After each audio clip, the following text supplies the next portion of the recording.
Hello, everyone. Excuse my voice.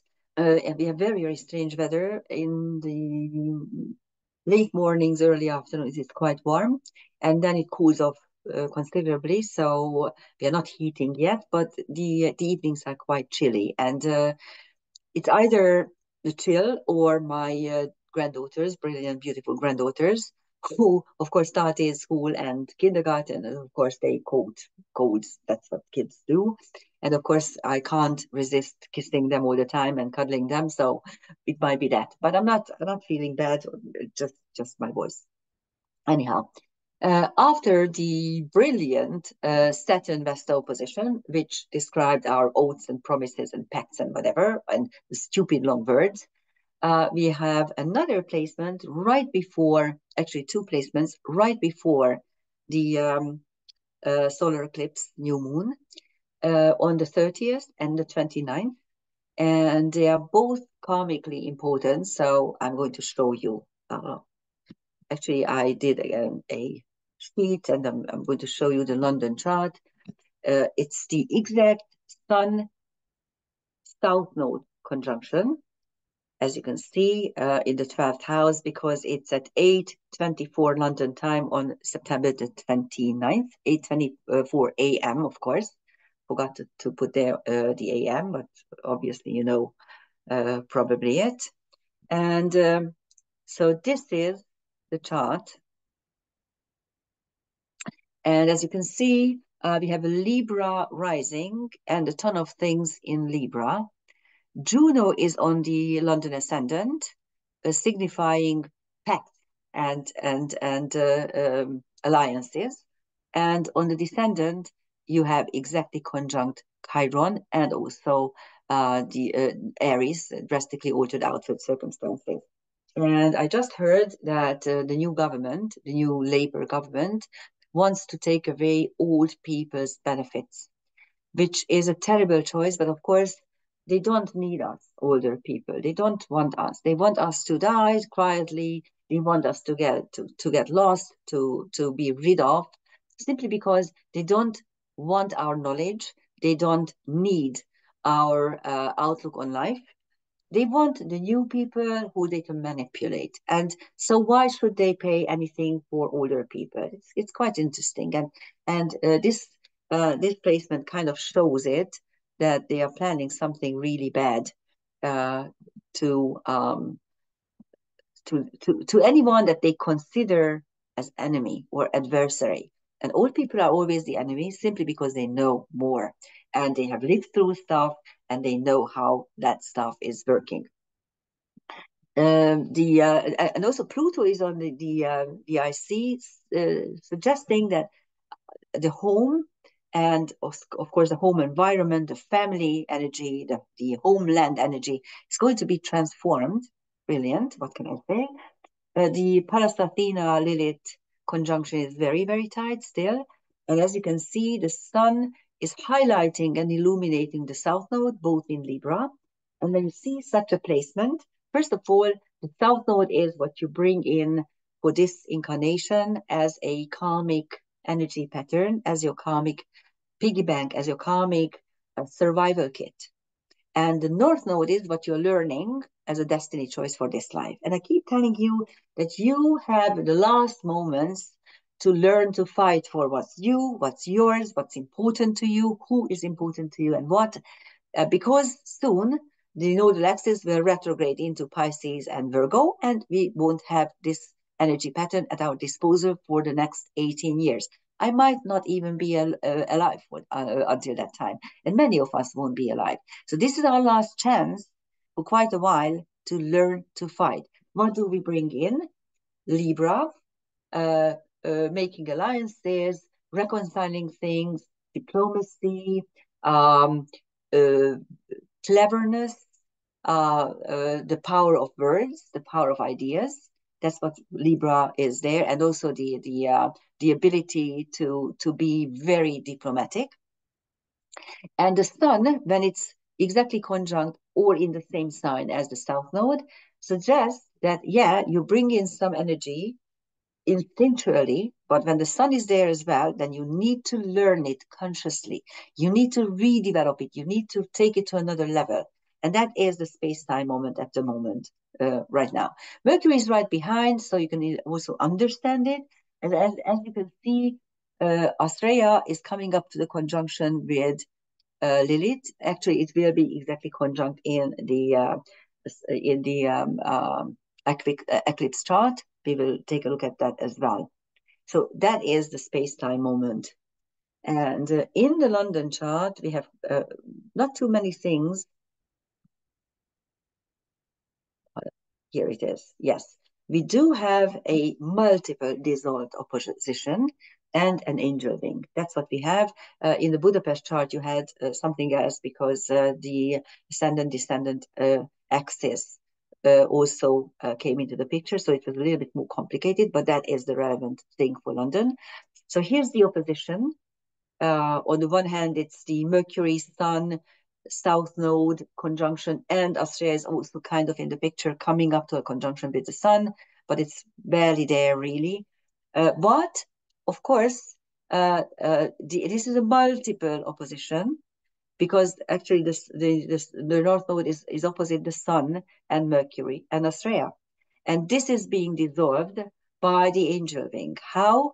The angel wing has Venus at its apex, and Venus in Scorpio is funny because, according to tradition, Venus in Scorpio is opposite its own sign, so it's in detriment. And quite often it means that in a feminine chart that you don't really believe that you can be happy. You don't really believe in your worth, and so you're prone to prostitute yourself, either physically or mentally or psychologically or psychically. That's another issue sometimes with displacement. I saw it more often than not that it actually even occurs on the physical level, but it can occur on many levels, on the mental level as well. That you prostitute yourself, you sell yourself. That is one dissolution because actually it makes a quincunx to with the North Node. And it's in the first house, so it's quite important. It's important to look at your harmony, your money, your finances, your equilibrium, your way to create harmony in your life, first house. And the Pallas Athena Lilith conjunction, this is the asteroid Lilith, revolt against injustice. Pallas Athena is the vice girl, wisdom, is the true dissolution. So it simply means that look at what you want to achieve and try to understand it. Pallas Athena, try to be wise. Try to revolt whenever you feel injustice. And at the same time, accept your chosen destiny. That's what it means. Okay, let's take a look at the transcendental celestial objects. There are quite a few, as you can see. The North Node doesn't have anything. It hasn't had for quite a while, and I don't think in the that it has anything in the eclipse chart either. Anyhow, as you can see, I'm working with very tight orbs with the transcendental celestial objects. If you are first time here, they're color coded. Purple is the asteroids. Asteroids are the personal karmic level. Blue, which we don't have here, are the centaurs and TNOs, karmic wounds and what is coming out of them. And red ones are fixed stars, which are not within the solar system. They're out there in the universe and represent higher dimensional energies. This is how we look at it in transcendental karmic astrology. So let's take a look at the triple conjunction. Sun, South Node, and Mercury. It has quite a few things. Asteria, which is the asteroid of dreams and divination and astrology, understanding through divinatory tools. Lancelot, the knight in shining armor. Helena, who is the beautiful woman who the Trojan War is being fought for, or because of her.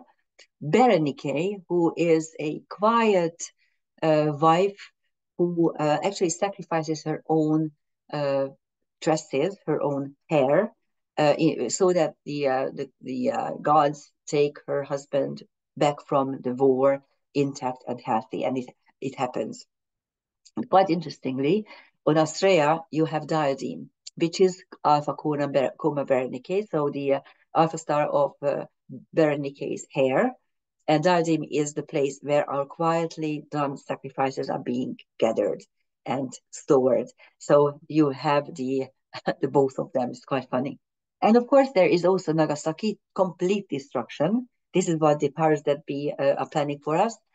See how they are allowing new and new weapons, new and new strategies that are escalating the war. They're cooking us slowly in the boiling water, and they are actually ready to eat us. And Cleopatra, another strong woman, and quite interestingly, if you take a role of Berenike and Cleopatra, both are feminine archetypes, both are quite strong, but they have different tools. Berenike is quietly sacrificing something for the result, for the wanted, desired result. And Cleopatra is a prostitute, really. She sells her own body to save her people, first to Antonius and then to Caesar. So it's quite interesting how these very strong women are working in order to reach an end game. On Venus, you have Talia and Wisdom. Talia, of course, is the muse of theater. Yes, everything is at theater. And Wisdom is, of course, wisdom. So you have a ton of wisdom energy in this particular chart. And on Astrea, you have Hestia, which is the Greek version of Vesta, and is responsible for focused ceremonies, which are quite powerful. And Memnosine, another muse, the muse of memory. So, and Eros is the third muse, which is the muse of erotic poetry on Pallas Athena Lilith. And we spoke about diadem. So this is happening on the 29th at 7, what did I say? Sorry, 8:24 London. I think it's at 7:24. No, I don't know. So it's quite early. But 6, not 6 hours, sorry, at 6:06, 5:06, sorry. Here it is. So barely a day later, actually 20 hours later, the Mars Saturn voted trine becomes exact. And we are not going to look at anything as just a chart and this particular trine because it's actually 20 hours later, everything remains the same, really, as far as the transcendental celestial objects go. But in this chart, first of all, you have Vesta on the ascendant, focus on yourself. The triple or fourth pole conjunction in Libra is on the cusp of the second house, the house of resources. Saturn is on the descendant, so hardship comes from enemies, adversaries, open enemies, and maybe the spouse. And on the IC, quite far, but still on the IC, you see the two strong feminine, revolt against injustice and wisdom. And if you look at Mars and Saturn, those are traditionally the two malefics. Okay, so Mars is Miss Fortuna minor, and Saturn is Miss Fortuna major. And so when they work together, it's not always nice, but this is at least a trine. But whenever you see it in a really challenging aspect, like a square or an opposition or a blocking conjunction, when Saturn is blocking Mars, it usually denotes some sort of impotence. It could be real impotence, physical impotence, and like sexually, but it could simply mean that the native is unable to respond, unable to act, unable to exercise his or her free will because the obstacles are too great. This is a trine. So with this trine, we may learn how to exercise our will within the confinements of the outer world or our situation or our spouse or our mother or actually our life. Our life is always full of obstacles, full of burdens, full of baggages, and we still need to function. We need to survive. And Mars is some sort of survival instinct because it's your will, it's how you exercise your will. So actually, this could mean a space-time moment when you learn to accept your boundaries and your baggages and your obstacles and learn to be within those things and be free. and actually exercise your will freely within those boundaries. So that's it for the 29th and the 30th. And I'm going to look at the new moon eclipse, of course, which is quite fascinating. Unfortunately, we won't be able to see it because it is mainly on the ocean during the, I mean, it's like really something. It's on the Pacific Ocean most of the time. It's an annular solar eclipse, so it's quite, it could be quite radiant. The problem is you only see it from the very edge of South America, so from the southern parts of Chile and Argentina. That's it. Thank you for listening. Bye bye.